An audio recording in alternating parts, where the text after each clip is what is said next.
welcome to My Roman Empire, the podcast where a special guest tells us about the pop culture moment that lives in their mind rent-free, i.e. their Roman Empire.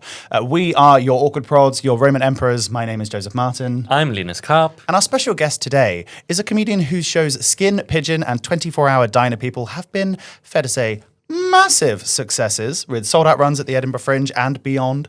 She's the creator of the award-winning BBC radio series Time of the Week, and she's credited by The Sun newspaper, the Oracle of Truth, to have killed comedy. Please welcome to the podcast, Lorna Rose Treen. Hi, babes. Hi, thanks for having me. It's Not at always all. so embarrassing to have all your accolades read out to you. Well, stop getting so many of them. Yes, stop being leave so some booked for the and blessed, rest babe. of us. Like, come on. I'm addicted. It's quite a nice ego massage, though, isn't it? You're like, yeah, no, do you know what? I am a god. I am a It's nice. sellout, award-winning I'm queen. such a sellout. I am a sellout. I am a sellout. Lorna Rose Treen, you're from Redditch. Explain. I am. It's where I was, and then I left. And tell us a bit about Redditch. Redditch is home to the most roundabouts in the UK. Is it? Yeah. More than Milton Keynes? Way more, baby. Way more. And Milton Keynes likes to do all of this. Yeah, it does. When Redditch not only has the most roundabouts in the UK, but also releases a calendar every year called The Roundabouts of Redditch. Oh, do you have it? I do have it, and I bought it one for my agent, and one for me and one for my sister last year for Christmas. can't Was believe that you haven't before brought or one to us. after your agent fired you? So I've had it at the same time. Did it also have the first roundabout in the UK, or is that somewhere else? That's I can't answer about that. That's somewhere else. Which must I mean can't it's remember for Redditch. the life of me where it is, but wherever it has first roundabout has the site of the world's first roundabout, circa, and then the year that they built it. When do you think it is? I can't remember for the life It of me. must be for horses, right? So it could have been Yeah. way back in the yeah. past. Do you need a roundabout for horses? I feel like they take a while going Yeah. around it. Yeah. No, maybe you don't need it for horses. Can we insert, I feel like, was traffic ever busy when you had horses? can we insert a gif of horses going around roundabouts now, please? Thanks. So are there many horses so in right. Redditch? Yeah. Redditch is very green and leafy and concretey. And do you miss it? Yeah, I do, actually. I've gotten really fond of it. Have you, since becoming like this global international icon, Stop it. have you performed in Redditch in like the last few years? I haven't performed in Redditch, but I've performed in Bromsgrove, which is our neighbouring town, our sister town. And You know, what was that like? It was weird. Are you but not nice. nemesis by being We next are door to each nemesis, other? yeah. Okay. And there's a Oh, so comedian now called like Redditch are angry with you for taking like their Yeah, side. going over there. Not allowed back. There's a comedian called Hassan Al Habib. Do you know him? He's so funny. He's a stand-up, and he just debuted last year. Did really, really well, and he's from Bromsgrove. And never before have I like been this geographically close to somebody in comedy before, and it's pretty thrilling. I love that for you. That's yeah, very proper exciting. nemesis stuff. Oh, yeah. Yeah. We should explain to the many thousands of millions of listeners that are on this podcast, of course, how we came to know you. Which the two of us have slightly different stories. Lorna Rose Treen and I know each other from previous life, where instead of being in front of the microphone, we were behind it. We were chic business people. We were walking around with like really big mobile phones and shouting like, buy, sell. We met working in radio production. We did. That was so sweet. I remember the day we first met because we didn't meet on 500 Words. We met before in the office. We were in the office, yeah. Yeah. You were sat at the breakfast team table, and I was sat at my little like weekend one. I remember looking at you opposite and being like, a girl, a young girl in the office, Another young girl who seems to have like life and soul. What's happening? I had a really strange time because I came from Women's Hour and Radio 4 where I, over the course of the 3 months of being there for the first time, I stopped wearing makeup, I stopped wearing a bra. I really got rid of what was not important in my life and just really kind of became quite academic. And then as soon as I turned up at Radio 2 and saw, our editor came in and she'd had her hair done and she was talking about how expensive it was and she spent $2,000 on it or something like that. She's like, sorry, I'm late, I had to have my hair done. It cost me $2,000, this did. And sat down. And I looked to her and I looked around, everyone looked so like, Zempicky, but in a complimentary way. Yeah. Showbiz. And I was like, oh. The next day, wore a bra, wore makeup, did my hair. Yeah, see, I didn't quite fit in at Radio 2 either until I started wearing a bra and makeup. Yeah, and then did you? Then it was much better. Yeah. So And then I was like, a little girl. I mean, I didn't really have a career until I started wearing a bra and makeup. Yeah, to be fair, that is true. Actually, so true. But I do remember getting to know you there, and I've said this to you before outside of the podcast, but I remember us sort of talking about what we wanted to do, and like obviously we both loved radio and like still do. But I remember us both sort of being like, this is outside of this is what we want to do, and this is what we're going to achieve. And like it very much at that point, I was starting to fall out of love with radio a little bit. And getting to know you there and working on 500 words and all the kind of silly things together. So fun. Gave me, and it really gave me like a hope to be like, oh no, actually, these are the things I love and I want to do and I want to achieve outside of radio too. And look at us now. You called me a unicorn. Did I? Yeah, you were like, you're on the BBC production trainee scheme. You're a unicorn or something like that. The fuck was I on? Cocaine? I think it was like, because it's really hard to get on. Oh yeah, no, in fairness, yes. Yeah. It was bloody difficult. We were both little dreamers. We were. I sort of like managed to accidentally find myself in there through freelancing. I did not do that apprenticeship scheme. Yeah. I got in because I didn't have another job. Because you worked really hard. That's what I remember about you when I first met you, was I was like, oh, you're really curious, you work really hard, and you also want to be somewhere else, but that you're not letting the fact that you want to do something else stop you from working to the best of your ability here. Because I think that's a real tell. There were other people there who really wanted to be talent, who let it get in, they just wouldn't bother at the producing. And I was like, we're all working our asses off. Yeah. Like, work your ass off. And then maybe I would be like, what else can you do? Also, it was fun. Radio production was fun. I miss it a lot. It's such a good job. Joseph has always been very good at your side jobs. So, people really appreciate it. And not concentrating on the main one. No. I feel like that's a good skill. Whereas, I feel like I've kind of often been the opposite, where people are like, no, you're not on your break. Why are you learning lines in the dressing room? Or can you please put your laptop away? You can't be writing your own script when you're meant to be greeting customers. Fine. But I'm like, oh. Yeah, all of that is very real. Yeah, but I guess like those sorts of jobs, so if you're doing a reception job, if you're doing bar work or something, they are or I used to work in a coffee shop and I used to do the repetitive action of repetitive action of doing that with the coffee thing, and I used to dream about it. So I had to learn lines and do something else because it's so mind-numbing. Yep. Oh, but to this day, if I'm struggling to get to sleep, I will still imagine that I'm facing up products at Waitrose when I used to do shelf stacking. There's something very therapeutic and monotonous about it. So I still face up tins of beans. Oh, really? To get to sleep. I forget my daytime jobs as soon as I leave them. They do not occupy a thought in my mind. Any space. That's cool. That's healthy. Yeah, well done. I don't know if it is, but I'm clocked out. To fall asleep, I write Simpsons episodes in my hands. Oh, that's... Yeah, and I've done it for years and years and years. It's now a habit.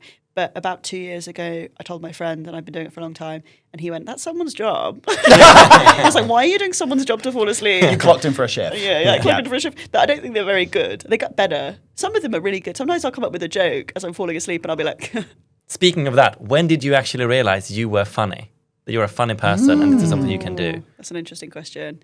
I think truthfully, when I was younger, I think because I'm dyslexic, sometimes I say things wrong, and I say things. So I'm also really curious and ask a lot of questions. So sometimes I'll ask a question before I've even really thought about it, or I used to when I was younger. So I come across as quite stupid. I don't have much shame, or I've learned to love my embarrassment. So I'd say something quite loudly and stupid, and then everyone would laugh at me. So then I sort of I got the idea that I was funny and people would laugh at me. Yeah. And so I sort of lean into that stupidity when I was younger. I don't do it now because I think I just sort of embrace my actual stupidity. Also, you've now made it your job. Yeah, true. But I never play more stupid than I am. I just think I'm very confident. So I say what's on my mind. Yeah, and your mind works in ways that I don't think anyone else's does. I have never seen comedy like watching yours. You perform, or watching your TikToks or any content that you put out. It's never going quite the way you think, and it's often very stupid. Which takes a lot of cleverness to be that stupid, and it's always unexpected and very funny, and unlike what 99% of people would think to come up with as a joke. Can I come on this podcast every single day? Yes, please. Yes, I would love that. Yes, please. No more guests, just Lorna Rose Treen. The eternal guest. Yeah. I would like to read a little section from your Wikipedia page. I've done properly research. Because you are not only big enough to have a Wikipedia page, your Wikipedia page, which I'm still hoping mine will get, has a personal life section. Did you know? Gosh, I wanted to add it so many times, so Linus won't let me edit it. No, it has to happen organically. We can't edit our own Wikipedia page. Other people have. There you go, great. Yeah. And make up a personal life for him. Anyway, your personal life section. I'll read it in its fullness. Entirety is probably the word. Fullness I liked. Treen's partner is actor/director Jonathan Oldfield, who directed Skin Pidgeon. Treen has dyslexia. End of That's personal it. life. Well, That's your personal that's life. my personal life. It's my personal. It's the full thing. That's it. They could only put in there what you put in in Yeah. interviews, right? So Yeah. I don't really. I'm not. You talk about your partner Jonathan Oldfield, and you talk about dyslexia. I mean, you've already Yeah. talked about dyslexia here, and I feel like we Exactly. should start talking about Jonathan Oldfield as well. Pretty soon, because this has been passing the Bechdel test for too long. Yeah, yeah. Come back, listeners. Wait. It's okay. We're going to talk about a man. There's only 2/3 men in this conversation. We need to bring more men in. Actually, There's, in my Wikipedia, isn't there like a bit about my parents? Or Pause. um, Lorna Rose Treen. there's not. Wiki. Lorna Rose Treen, born 10th of October 1994. Oh, you have your they have your birth date. no, it's just on your Wikipedia. Oh just go no, they through- do in early life. Yes, you Redditch. you also have a section in a section of your early life. Treen grew up in Redditch before moving to Edinburgh to study philosophy at the University of Edinburgh. Her mother was a prison governor, and her father worked in TV as a tech engineer. Yeah. So nepo baby, basically. No, I'm not nepo baby. And You're a nepo baby in the prison industry. Yeah. Yes. Come on. And, okay, well, Your I've got two criminal stories mind about- comes I'm from that. That's where you so get those funny she's ideas illegal. from. Are there people who genuinely accuse you of being a nepo baby? No, they haven't. Okay, thank God. But Not until today. not until now. I did just before I decided to take comedy seriously. I interviewed for. I almost said auditioned. Interviewed for a job as the head of Brixton Radio, which is a freaking cool job. Yeah. And I got the job, and then it was going to be full time for a year, and I said no. I was Wow. like, I'm too young to not just try my dream first and do that because my mum was a prison governor, obviously, and so I rang her up and she was like, "No, I can't imagine you in prison. Don't do that." So that was like a big step for me. Yeah, for sure. But I had an interview. This has all come from an interview that I did with the Telegraph, and my first year at the Fringe, I had an interview with the Telegraph, and a lovely guy called Tristan Saunders, Yes. who's so great, and he's also a poet, a great poet. But he interviewed me, and we were talking about my family, and I said, "Oh, my dad was a TV engineer, so in the 80s." He worked on EastEnders. He worked on Blackadder. Isn't that crazy? Great. And he worked on some other cool stuff. He was in a thing called Special Projects, which is he'd A spy. a spy. No, he would make like all of the early electronics for like anything. So for EastEnders, if there was a game show, if there was like a slot machine. That needed to pay out on the third try. He'd do the electronics for it. That's so cool. And for game shows, he'd do all of the beep, beep, beep, all of that stuff, all of the techie stuff. And he lived in like the basement of Television Centre. He was there for like, I think 8 years or something. I was talking to Tristan about this because obviously he loves, my dad showed me all of the alternative comedy Yeah. and that's kind of the reason why I do it now because he would just funnel all the stuff that I shouldn't have been watching at that age, like Bottom and Young Ones. Loved it. And then I was talking to Tristan about this, and then I suddenly panicked that people were going to think I was a nepo baby. So I said, but I'm not like, my dad was like, his job was like the lowest of the low. Oh my God. And then after the interview, I had to ring up my dad and say, "Dad, I've just done my first ever national newspaper, and I've described your job as the lowest of the low because I didn't want people to think that I was like nepo." That's so great. So embarrassing. That's hysterical. Did that make it into the article? He didn't say lowest of the low, but he just said, I think maybe, I can't remember what Tristan wrote. He wrote peasant. something nice. It's disgusting. Lowly. He lived in the basement of Television Centre. Commoner. But my dad left that before he had my sister, who's older than me, and became the house husband. Wow. And my mum went to work in the prisons, which is kind of weird. Yeah. And such So a unique. progressive. I know, so Wow. really progressive, but but very strangely just for that era of time, because now women are allowed to work. We have to both work and do the child. Everyone has to work. Yes. It's not like we can work and the husband stay at home. Everyone has to work. Yeah. So it was a really unique experience where I got to have a dad mum. Yeah. While my mum was my mum dad. Yeah. Yeah. And which meant that your dad could be at home and film videos like my favorite video Oh my ever, which God. is you and your sister as kids. Your sister is just slagging off everything you have in your conservatory. Yeah. All the decorations, I hate this everything. conservatory so much. And it's so funny. And she asks Lorna what should be put in the conservatory to improve it, and your answer is I think one thing is bigger and more statues of animals. And I think everything should be bigger and more statues of animals. But by statues of animals, I meant my toys. Isn't you that meant- so cute? So like, she You goes didn't just over have toys, you had architecture. statues. statues. She goes over to that cage and there's a little bird Yes. with a McDonald's toy. Yes, yes. That's what I think I meant by statues. Statues. It's so good. I love the bit where she's like, this hasn't been hoovered in an age. Or she's like, this hasn't been hoovered since 1999. And it's like 2001. So good. It's high camp. And it's Oh, the giving... garden is terrible as well. It's giving like terrible 60-minute as well. makeover style presenter, but like, well, the builder's coming in soon. Hopefully, they can do something with this space. Yeah. It's so savage. So that is, my sister must be, how old is she there? It must be like 8 or 9. My dad is doing all of the on the actual original video that isn't like cut up for social media. It's all manual fades that take ages, and then it reopens and it's her on the table, and then it closes down. My dad is using his BBC skills that he has not used for 9 years because he's been a stay-at-home dad mum. I It's love using that so to get like much. an iconic video of your sister just like This slagging off. This is going to play really well on the internet when that gets Because invented. I think what is impressive with it is actually like, she's under the table, she's on the table. Oh, Yeah, like lots of varied angles. shots, Yeah. angles, yeah. It's incredible. And he doesn't cross the line. No. Wait, Well, I mean- it's so good. Think about it. Actually, that is my Roman Empire. Yeah.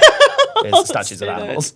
And when did you? Because you do a lot of TikTok / Instagram videos, and they are very funny and they go very big. We've had friends in LA sending us being like them when they've just been like Wow. sharing funny videos. Have you with seen us. this person? We're That's like, really, really funny. That's Lorna, which is so funny. When like always like we know you're a star and like in the UK on the fringe scene, but like Yeah. when people on the other side of the world are like, oh, this is a fun thing, and we're like, oh, when did you feel like that side of things were really taking off, and what made that happen? So during just after the pandemic, I started it at the wrong time. Everyone did it during the pandemic, and then they did really well, and they all got TV shows. Yeah. But I didn't do that.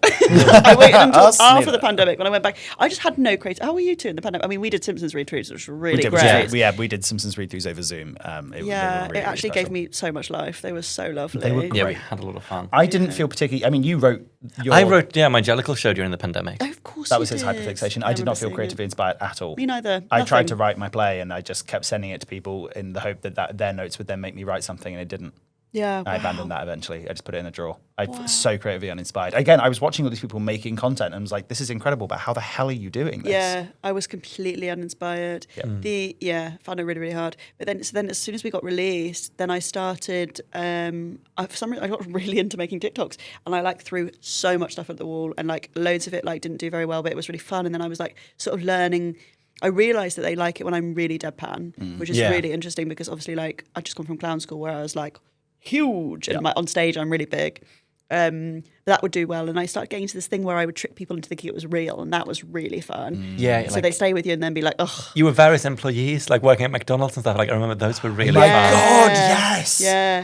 They were That was really spectacular. early on. Thank you. And it took me a lot. It took me, even despite knowing you, took me several of your like street Q&A ones before I was like, oh, this is for God's sake, it's a bit. Yeah. So good. It's really interesting. Thank you. Yeah, it's a really fun little twist I like to do with because I would do like I'd point up to a text and then it would be like being a bridesmaid for hire or something like that. Yeah. And I just like answer questions, things I get asked about being a bridesmaid for hire, and then I like answer questions that people would frequently say to me. But they are very well constructed. And like, they start off as if they could be real, and then they take an unhinged turn early on, but not like still late enough for it to feel like, oh, this is like an interesting concept. And you're like, oh no, she's just a crazy lady. Yeah, it's savage though. Like if you don't have something, if you don't have that subversion within the first 3 seconds, people are off. Yeah. I watched John scrolling because it's easier to see on someone else, and literally it will be like bored. Yep. Bored. Yeah. It's really wild. I can't explain it. I watch it.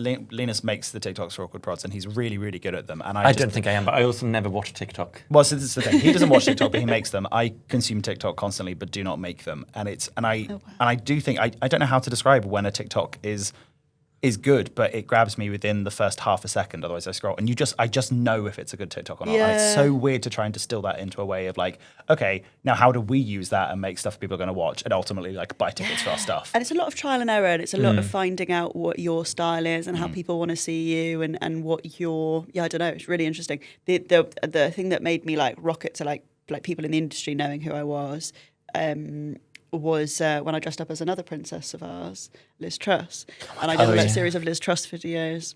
Right. Oh yeah, they were very funny and Thank you. silly. I was going to say, that was the point where you were like, aha, now people know who I am. That was quite wild. That's when my TikTok like followers went massively up because they'd gone up a little bit for the comedy videos for like the McDonald's one, and then I did this parody that was like, this is like a CBBC parody of like a CBBC show that was just quite twee and sweet, and that became a series, and then people were like really like invested in it. But then what's strange, it took ages then to get another viral thing because TikTok only promotes the same. So it's like, oh, you did this, you've got to do more like that. Yeah. Oh, this one's not quite like that. And it's like, it's really hard to try something new because it's just, so then I moved to Instagram and started doing like really kind of like, really went at it. Yeah. I wish we'd started early with, because that was like we do a show about Princess Diana, and I should have started doing Diana stuff if we started that show because there are so many Dianas on TikTok now. Yeah. And some of them are great, but I'm like, oh, I could have done this a few years ago because I was performing as Diana every day, but like, I never put anything online. Just a little bit every day. It's just literally, it is just fucking throw. It's a habit, isn't it? Oh, you can swear, babe. Yeah, okay. Fucking cunty fuck. Yeah, throw a cutload of stuff at the wall. But we mentioned him a few times already. I think we should talk a little bit about Jonathan, who is your life partner and creative partner in many aspects.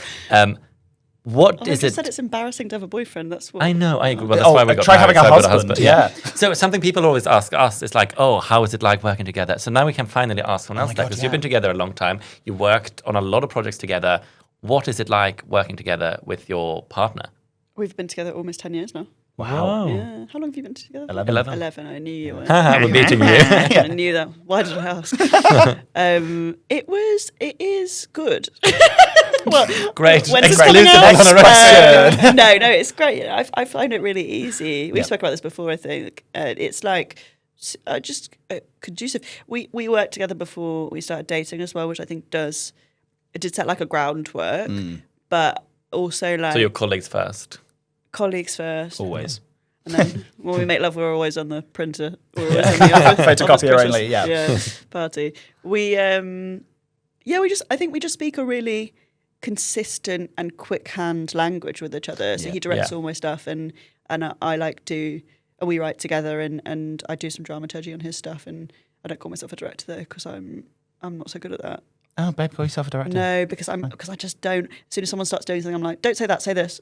I'm a writer, and I can't turn that part of my brain off. Yeah, I feel I'm like, oh, no, don't do that. Move over here. I think of jokes rather than like clarity. Do you know when to work as a couple and when to be a couple? Like, do you ever properly switch off from work? Yes, yesterday we went to a safari park. Oh my God, what a dream. Yeah, I fed an orangutan. Oh, what was the best animal you saw? Was it the orangutan? Yeah. And were there statues of animals? Yes, Yeah. there were so many statues of animals. I so happy. thought of you because there were dinosaurs there. I love those. Yeah, I love them so much. Speaking on orangutans, though, I just want to say when I was in my Colte drama school back in Sweden, we were all assigned an animal by our drama teacher, and she was like, she wouldn't give reasons, but she's like, oh, there's a deep reason why I'm giving you each the animal. I'm not going to say why. So like we were all really excited for this because it would happen. Like we would find out the animal over the summer, and then we should have like prepared it for when we came back after the summer. Yeah. And the animal I got was an orangutan. Yeah, do you know what? Actually, I see that. At first I was like, there's as no well. way, like it's not really a compliment. But then I was like, actually, they're quite smart. They move around a lot. They are They're funny. so smart. Are you Incredibly kidding? And they are so smart. I took it very seriously. So I went like I was practicing being an orangutan. Like I watched like documentaries on it. I went to the like local playground in the woods and was like climbing the like things. In Sweden, I also should say, you're allowed to go into a playground. You don't have to be a kid. Right. I know, but in the UK, it's always like, you have to be 14 years don't. There's signs at They put the little playgrounds. signs on Yeah, but playgrounds. ignore No that. one's Like, there you doing have ID to- checks. Do you know, it's not like a club. No, but you wouldn't go in without the kids. But in Sweden, Not there are you. no fences. The playgrounds are just there, and you can just walk past them / through them because we don't have pedophiles in Sweden. Yeah. Maybe cut that. Maybe got that. really bold statement to make. Anyway, I was throwing it around in this playground, climbing this Throwing thing. it around. And then I was climbing, living my orangutan dream. I look over and there are like, a family has arrived and they're like on the swings. And they see me like at whatever age, I was like 19 at the time, like climbing, like going for it Were you making the fully noises? on my own in the woods. I don't know And if she I went was. to her child, honey, do not worry, pedophiles do not exist. So like, it's a weird man, but it's not a pedophile. I have a question I really want to ask about your first show, Skin Pidgeon, which is Skin Pidgeon a euphemism for penis? No, never. No one has ever asked that. What? That's what everyone's thinking, though. Have you not been playing the Skin Pigeon? What? Playing the Skin I just Pidgeon? think it sounds like That means euphemism. wanking. Yeah. I mean, that's what I've decided it is. Have you always thought this? Yeah. You No. never At the said very anything. beginning. No, never said. Right, okay. I would have told you far earlier if I was like, I think your show title sounds like a penis. Skin Pigeon. But we saw some early like work in progress bits and pieces of Skin Pigeon when you came to do a spot for us at one of our shows, and I got to control the sound effects for your cowboy sketch. Oh, was it the cowboy? It was a cowboy. You did the cowboy and you did the smoking woman. Yes, did I just I I know that for your birthday, I did Millhouse's dad Oh, Yeah. yes, you did. stripping. Yeah, That was which was outstanding. hot. Thank you. Yeah. How I think this is I feel like this is a question we get asked quite a lot as well when we make our silly queer shit.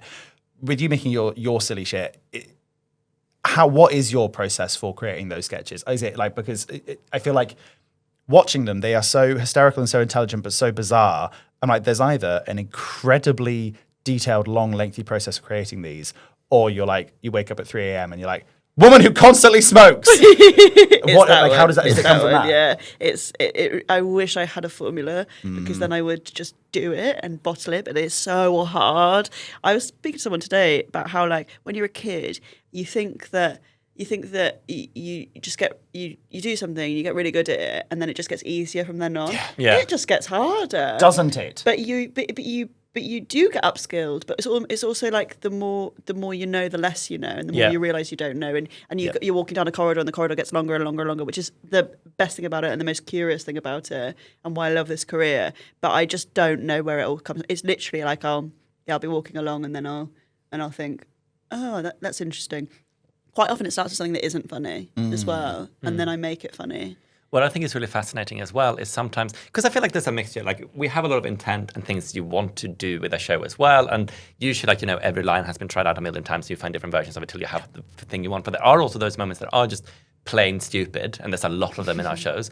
And it's funny when you read an interview, or a review of your work, and they've really, like, you know, taken a section that is just like, you know, I'm just doing this to get a laugh and it's pure stupid. And they really like intellectualize it, and they write about like why it's so great that you're doing it, etc., and what it actually means. And you're like, oh, sure. Like, How does that feel for Yes, you when that you was read intended. yes, how do Yeah. you read a completely different interpretation of your work that is like, what? Well, Skin Pidgeon is really interesting. I had a review that was glowing, but it was like, Lorna's work is all about mother-daughter relationships. And I was like, that is so cool if that's what you think it is for you. Yeah. And like, maybe someone, like, my stuff is like so indirect. Same with you. It's silly first and funny first. And then like, if you think about it, maybe there's some beautiful meaning there. And maybe a point is made at the end of my process. Oh, look at that show. Maybe I was thinking about my diner show. I was like, America doesn't really, that nostalgic version of America, I knew that didn't exist, but also America really has changed. It isn't that fun, bubbly, pastel-y fake version of it, what it was on 90s TV. And it never was, but even clearer now because of what's going on there. And it was like, maybe it was like a love letter to America in a way, and like a goodbye to it, like a sort of like a, yeah, this is the end of that for me. Yeah. And I was like, but only, 4 months out of doing the show, which is interesting. Like, but I've discovered what it is. yeah, now. like maybe that's partly what it was. And like, maybe I'm a genius. no, there were- never that. Maybe I'm an Obviously. idiot. But there were some Americans who loved it. There was one American Americans loved it, who is yeah. quite exciting who came to see your show, Oh yes. Yeah, Miss Tina Fey, yeah, that was crazy. which is wild. Did you know beforehand that she was in? So, no, I didn't, but my team did, Right. and they didn't tell me. Good. I think that's a very good Yeah. thing. There were rumours that she was going to come, and then my team were like, a week before, my team were like, Tina's got a ticket. We don't know if she's used it, so we're just gonna. He was like, let's just live in the fantasy that she came and she saw it, and I was like, okay, cool. So then after the show where she did come, and my producers just went, she's here, and I was like, who is? What? Yeah. How it did was that feel? I was incredibly overwhelmed, and as soon as I left her, I started crying. Like it was just, she is like the only thing I could think. I couldn't say anything to her, like because I was just dumbfounded, and I was just so like, I was just such an idiot. Like, I was like, are you having a nice day? What the fuck else are you supposed to say to but her? then I walked away and I was like, why don't I speak to her about 30 Rock? Why didn't I speak to her about SNL? What am I doing? Oh, it's so stupid. But also, that's probably a far nicer interaction for her because then you've just chatted like two human beings. Do you know what I mean? maybe. You've said some nice things, but what it Yeah. hasn't felt like for her is an interview immediately after she's watched your show. Yeah, And also, she's yeah. got to see your show and she's got to see you be brilliant for an hour on stage. Like, Yeah. that's The- pretty special. The worst thing about it was that 2 days later, it was right near the end of Fringe, I think, so maybe 2 days, 3 days later, we're having a group photograph with my team, and I go to stand in the middle. My producer starts heaving, and I'm like, what? And then he's like, I can't stand near you. And I went, what? And he's like, you really? I hadn't washed my clothes for the whole month. You didn't wash your costume for the month. No. Oh wow. Because my sister had made it, my God. and it had these. I did this thing when my boobs blow up. When I give them to audience members, and they blow into the tubes and they get bigger. Great. And I couldn't be bothered to take the balloons out of it. So, So Tina Fey must have smelt me so bad. Do you know what? I saw you after that show and I didn't smell you. Really? Yeah, and I was quite close up to you. Yes. So I felt When like you was might that be in the okay. Fringe? That was the day that Tina saw you. Oh, okay, because yeah. she had come out and then you came out and I was like, have you seen her yet? yeah, Because then I was like, yeah. I'm going to run around this courtyard and make sure that if she hasn't had that conversation yet, that I go and like manhandle Yes, you Tina were Fey there. in I front of remember Lorna Rose Treen. You saw me then. I was a fucking wreck. But I could see that you were Yeah. overwhelmed because, I mean, fair, who because wouldn't Tina be? fucking Fey had just been in your show. Also, in every single press thing for this, I'd mentioned Mean Girls because of course obviously the show's set in America and Yeah. like all I did as a kid was do voices and impressions of people from Mean Girls. And she was wearing a Mean Girls cap. She Yeah, was she wearing a Mean was. Girls cap. Very incognito. So cool. What a fuck. Before we dive into your Roman Empire, which we're very excited about, there's one thing I feel like I need to mention about. Oh, yes. In your Skin Pidgeon show, Yeah. you do a joke which won the award yes. for best Yes. joke at the Fringe. Could you please tell us what the joke is first, maybe? Can you do the joke? Oh, I could do the joke. Yeah. Let me just get into character of Lorna Rose Treen as You smoking can woman. remember the exact wording. No, you probably do better, but maybe my wording will be more my God. interesting. The original joke than this award-winning piece of comedy. I think it will be better. I mean, interesting doesn't mean good, to be clear. Okay. Could mean smelly. Yeah. I think most people mean smelly. So, I was dating a zookeeper for a while, but he turned out to be a cheater. Yeah, it was good. Good. I liked your Yeah, version. Yeah. It that- wasn't perfect, word perfect, but the performance was really uplifting. Give us a word perfect version, come. I started dating a zookeeper, but it turned out he was a cheater. Great, I love How many the times I've said that on Yeah, podcasts? Of course. I've said that on 2 podcasts this week. Oh, Sweet of course, yeah. Jiminy Christmas. And so you won best joke of the Fringe, and then the Sun came Newspaper. for you. They said Yeah, you killed the Sun comedy. came for and you. the sun gave you and burnt you and absorbed you. The Sun and Tina Fey, the two biggest thing in this world. Everyone's talking about Tina Fey, but the literal sun came The and burnt me. literal sun. The revered newspaper, the Yeah. The Oracle of All Truth. Love it. Sun, and said you'd killed comedy. Yeah. And then what is also quite strange is that award was then taken away. And not taken away from you. It's in they It did was not abolished the following year. Yeah. They didn't Yes, continue I the was award. the last winner, Yeah. but then there was one the year after, was annoyingly. Yeah. Oh, so it did come back. You only killed it for a year. No, they it do was one killed of this you? year. Of So course. this is what's happened. Last year it did exist. So we're talking 2024. Yep.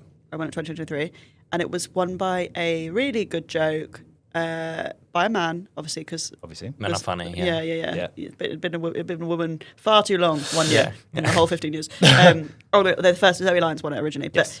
but this guy's joke was really funny. I can't remember the wording of it, but it was like I was gonna put a small ship in a bottle. No, hang on. They were this good a joke. Oh eh? God! Yeah. I was gonna make a toy boat and put it out to sea, but then I bottled it or something like that. Oh. It's not very. It is really good, but I wasn't Award very good winning. at it. Well, Yeah. But the problem is that was the same year that the billionaire got blown up on the boat, the same day. So I was front page of the news, every newspaper, because it was quite a slow news day. I was quite lucky with it. Yeah. It was me and Lucy Letby. And my sister went into work and she went, my sister's on the cover. No! My sister's on the cover. Women from the Midlands. Lucy Letby. Lucy Letby, But so I was everywhere. Yeah. I was on BBC Breakfast. But this poor guy got hardly any press. And then the year after, this year, 2025, so yeah, last year. Abolished. Yeah, abolished. How did it feel to kill comedy? Really good, yeah. They made a gravestone. Did you? Yes. Yeah. Yes, I know At that. the end of my show. A gravestone that said, comedy born at the beginning of time, died of wokery at the Edinburgh Fringe.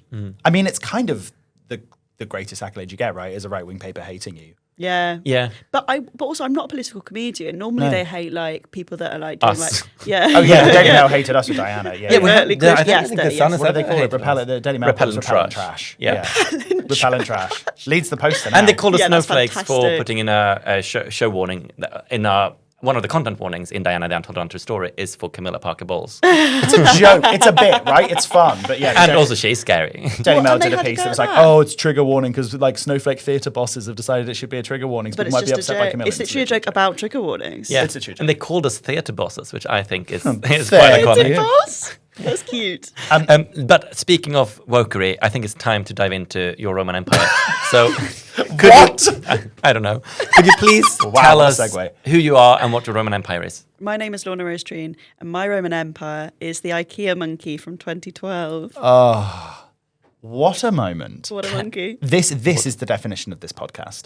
When you told us this is what you wanted to talk about, I was like, yes, this is why we made this. This is what I want to spend my time talking about. I'm so thrilled. I Please had a tell- brainwave because you asked me what I was going to do, and I chose something, and then I was walking along, and then I was like, why did I do that? IKEA Monkey. And Obviously. Here they are behind you right now. Look at the screen. This Darwin icon. himself. So please tell us your relationship with the IKEA monkey. Is it sexual? No. I mean, when did you discover the IKEA monkey? What were your thoughts and feelings at the time? Okay, I love monkeys, and I'd like to say that earlier on in the podcast you were talking about being an orangutan for animal studies, and I'm not finished with that conversation. So whether we finish that off air or something, I just want to put a pin in that. Okay. Sure. I love monkeys. I love them so much. I always have. I love every single Planet of the Apes film. I'm obsessed with them. Oh, even the later remake ones? They're really weird. The Tim Burton 2001 yeah, one? that one's so weird. I could hardly get through that, but I got It's through so it. weird. But it's the Yeah. reason he met Helena Bonham Carter, which is also, I mean, That's that's pretty romantic. Yeah. Oh, yeah. And then the most recent one, A Better Man, the Robbie Williams.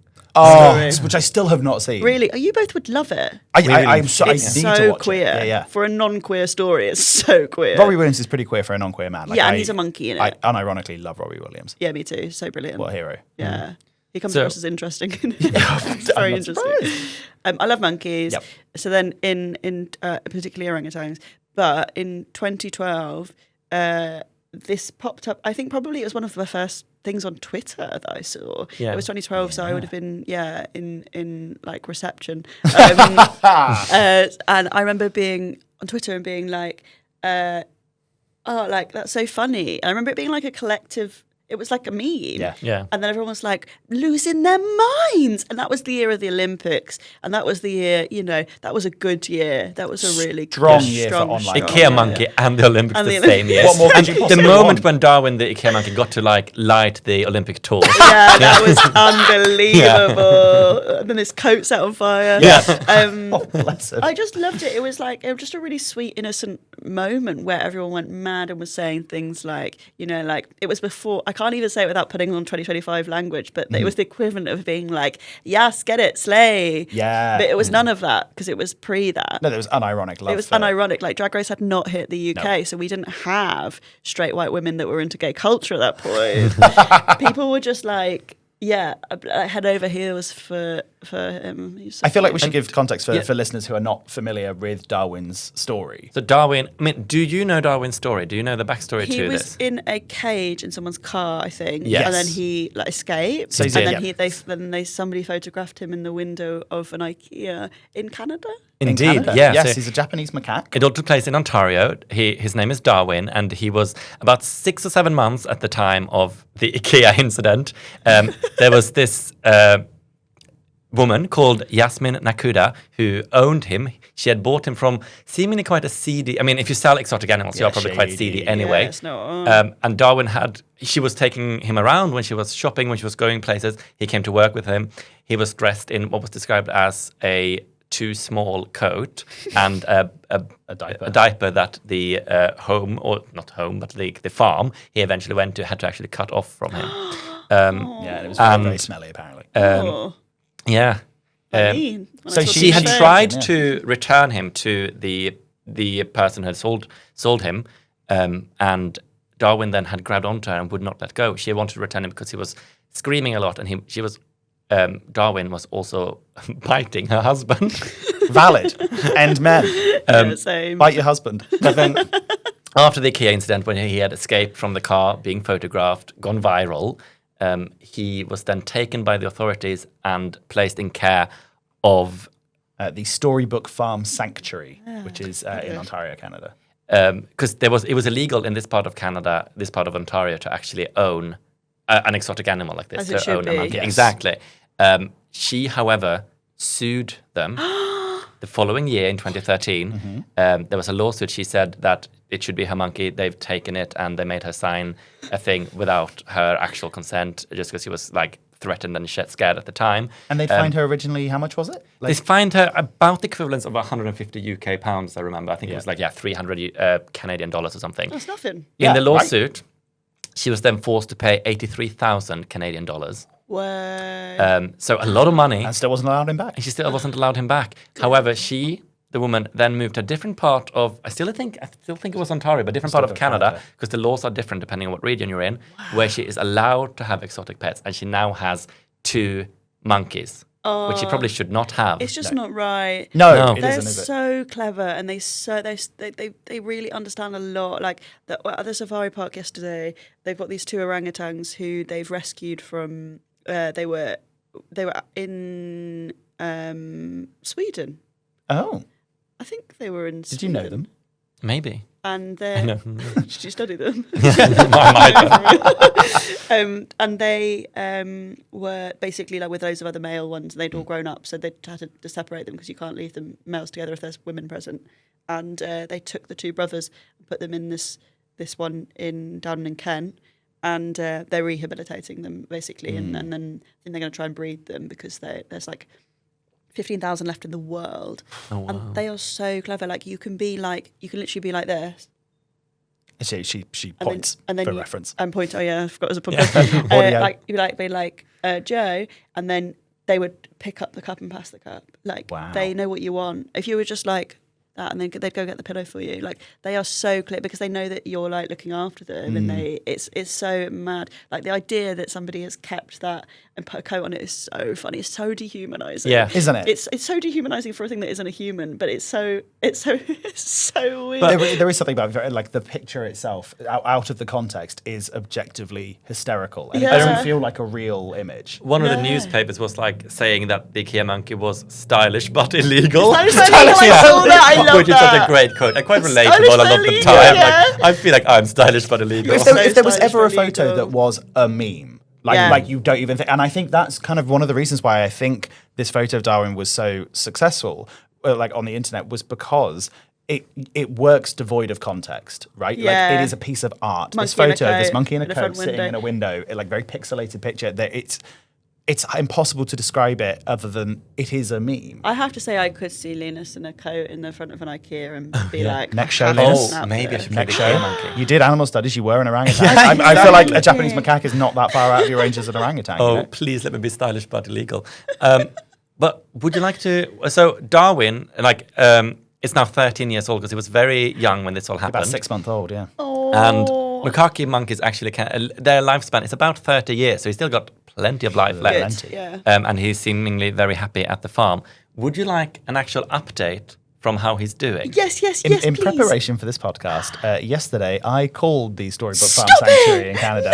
Just on the off chance, I spoke to a wonderful woman there called Diana, who gave me an extensive update on She's Darwin, the executive how it's director, doing. so she would know. And so he arrived just before she became part of the sanctuary. So the first thing I asked was, after how is he doing, etc., which we'll come on to, was, did you keep the coat?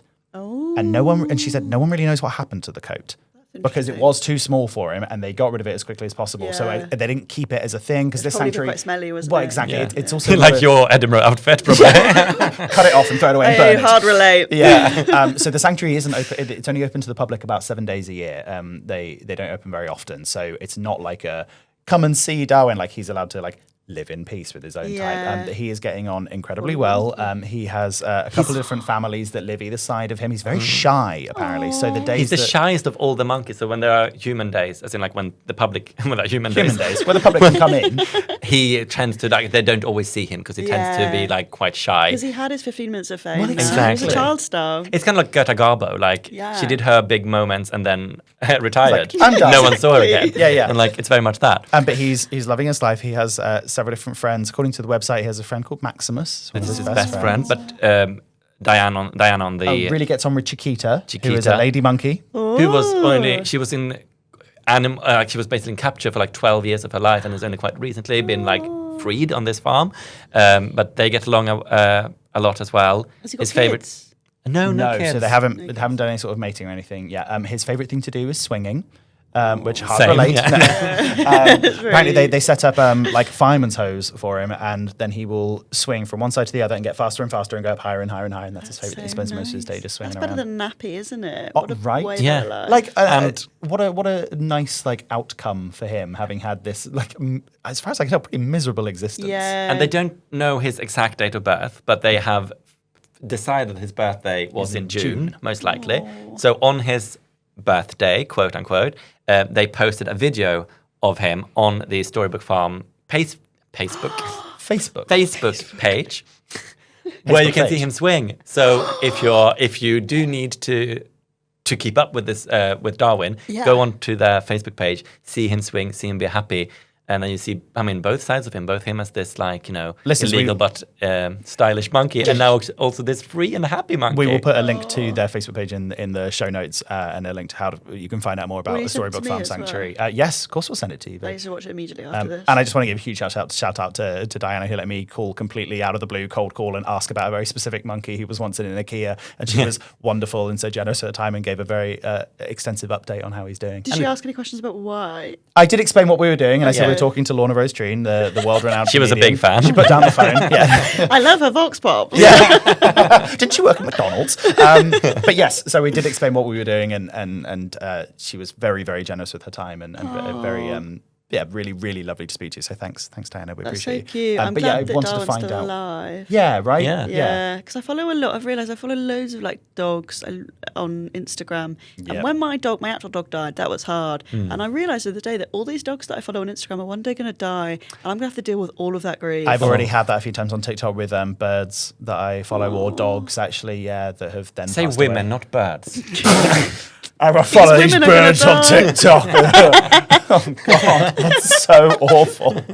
But no, Darwin crucially is living his best life, and I think they do a lot of work there because he's been imprinted on by humans essentially for that part of his life, trying to undo a lot of that. And like when people do come into the sanctuary, it's not like they shut them outside and they're like, now you have to be on show. Like as Liam said, if Darwin wants to spend the day indoors, he will. And you just won't see him. Yeah.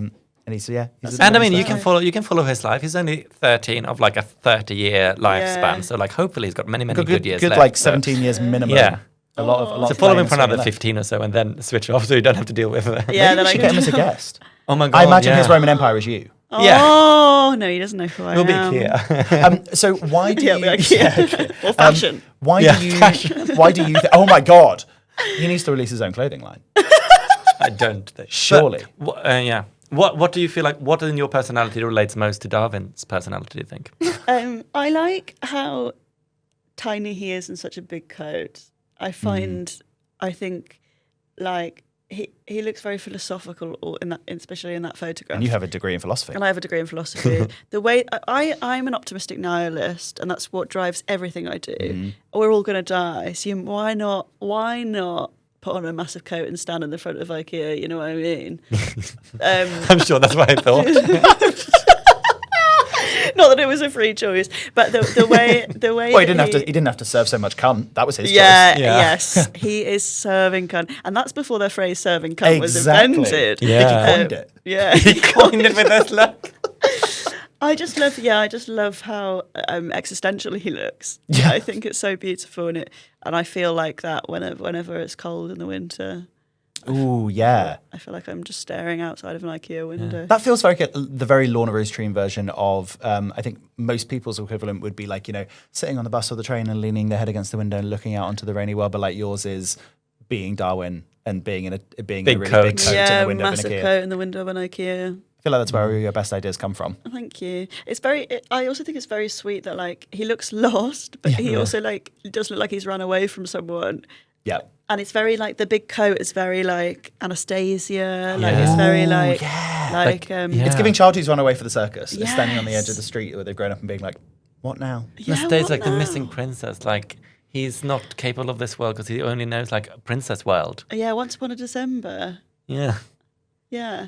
I mean, obviously, we've talked about this picture as separate from the story of Darwin, but you know, a lot of the world knew it as just this picture of a monkey and that he was in IKEA. And I think now people still know the image, but don't necessarily know the background to it. Don't necessarily even know that it was a real monkey in a real picture. Why do you think this photo and the legend of Darwin still lives on in pop culture? Why do we still have this? Why is it your Roman Empire? I think partly because it was one of the first like Twitter memes, but definitely was one of the first ones that I saw, and it's like a reference point that a lot of people use cross sort of demographic of people that were on Twitter at that time. The Great Leveler. Yeah, the Great Leveler. Darwin's the Great Leveler. I think it's surprising actually that IKEA haven't really, because obviously they've got some incredible like soft toys. You got like the blue whale, The dog. yeah, I have the dog. and but they They have the haven't- orangutan as well. They have got an orangutan, Yeah. which is great. And the big bear, Jungenskog, isn't that a big bear? Yeah. Yeah. But they do not have Darwin. No. Would they not release a Darwin the monkey? Surely there's the coat. perfect opportunity for IKEA to partner with the Storybook Farm Sanctuary Oh yeah. and release a Darwin toy where the proceeds go to the sanctuary. I guess it's not necessarily a Canadian-based company, though, is it? No. No, it's and famous maybe for do they- Sweden. do they Although want- I always think that Canada is the Sweden of the Americas. Yeah. Well, yeah. Sure. Same. Yeah, what does that mean? It's a compliment. We have the same nature. We are like, we make great pop music. We are like, cool and Does sexy. Canada make great pop Well, you got music? Carly Rae Jepsen. Charlie Ray. Charlie Ray Jepsen. Carly Rae Jepsen. What sort of gay are Justin you? Bieber, Celine Dion. Every good pop act is Australian if they're not Swedish. Okay. Okay, or British. I'd like to say we have some. Okay, I guess you've had one Yeah. or two. We've got a couple of good pop acts. Not many, but there's a few in there. Charlie Ray Jepsen. You're an embarrassment. Carly Rae Jepsen. Lorna Rose Treen, Yes. thank you so much. Oh, such Thank a you pleasure. for bringing Darwin back into the world of pop culture. I feel like he was due a renaissance. And I feel like if he released his own version of Beyonce's Renaissance, this would be the album cover. Did you like him when he came about? I remember only very vaguely. I think I caught on to him when the photo was already becoming slightly separated from the story itself. So when you said the IKEA monkey, I knew that it was this picture, but I didn't know what the connection to IKEA was. So like part of the research, this was super fascinating for me for being like, oh, this is the origin story of this picture that I just knew from online. Yeah. Oh, wow. Did you catch him at the time? Not catch him physically. Yeah, I mean- because you weren't in IKEA in Canada. No, I think I only had like a vague awareness of it at the time. Like I knew the image, I knew the phrase IKEA monkey, but I was like, I don't actually know more of the story of like I've just seen this sad-looking monkey in a big coat. Do you know what? Yeah. Actually, like there's things online of like images AI could never recreate. Yes. And this feels like And peak that. this is obviously real because you couldn't create that back then with AI. No. I had a friend, a flatmate in uni, who would always do lots of drugs, and she had undiagnosed everything. She was so cute. She was from Wisconsin, and she was tiny, and she got this coat that looked exactly like the IKEA monkey's coat, and we used to call it her IKEA monkey coat, and we'd be like, "Oh, look, it's the IKEA monkey!" when she'd come in. It was so adorable. That's so sweet. Yeah, really That's a sweet. good nickname to have. the IKEA monkey. Yeah. I can call you that if you want, if that's what you No, want. orangutan man. Orangutan. No, that's me. IKEA monkey and the orangutan man. So if the IKEA monkey Darwin had a fringe show, what do you think that fringe show would be? What would be his like 1 hour one hour? Wonky. What would be his type 5? No, his hour. What's his like okay, Edinburgh yeah. hour? What's his full Go hour? straight to an hour. Yeah, he's ready for it. Yeah, a lot of celebrities do that, don't they? They do like a full show, and it's like you should have started at 5 minutes, bro. Yep. I love celebrities. The IKEA monkey. Cannot wait to name all of them off air. I think IKEA Monkey would come and do probably like I'd love it if like he worked hard and he actually did a really funny show. That would be nice, like some character comedy. That would be great. Yeah. But I think probably it's like a stand-up hour, isn't it, about his trauma. And at the 45-minute mark, he goes to get the coat and he puts the coat on. And I think it's a 10-minute section, basically, of him just like running around the audience in the coat, Yeah, hiding really. in various places, people have to photograph him. That's classic stand-up. Right, so while we while we go and write the pitch for that, and so you can see it next week's Edinburgh I Fringe. actually think you have to do it. Oh, you're in It'll it be as well. so Like you're in on nostalgic. it. Am I Let's in do a it? co-pro together. Are you going to Let's go pitch it to Darwin. Do you want to play them? Are you the woman who owned it? Yeah, as long as I'll be in the first 10 minutes, then I'll have to run off to my show. Oh, yeah. Oh yeah, perfect. So- That'd You be can fun. be the edgy, Diane. Can I? surely. Diana from the Sanctuary. Can Oh, I yeah. please? Can I not just be Darwin? I want to be the lead for once. Okay, but looks so good in that I've done. Right, we're going to go work on this off air. Lorna Rose Treen, thanks so much for coming on the podcast. Thank you If for people having want me. to know you in personally, or if people want to follow you online, see your shows, how do they do See that? statues of animals. How do they find out about you? I'm on Instagram at InstaLawns. Insta Lawns. Yeah, very chic. And then I'm on TikTok, Lorna Regional Transport. Yes, of course you I are. didn't intend to become viral. Otherwise, I would have made them the same account. And do you have a website where people can find out more about like any tour dates or shows and things? you're doing? Yeah, I'm actually going on tour as well, so please come to that. Especially if you live in Canterbury, because I don't know anyone in Canterbury. Lorna Rose Treen .co.uk, I think, probably something like that. Lorna Rose Or just Treen. Google, .co.uk, won't I it? think, You probably, travelled. You were recently in India with Jonathan as well. What was that I trip was like? disastrous. This'll be Something fun. dreadful happened. yeah. Broke up. Thanks, Lorna. Bye.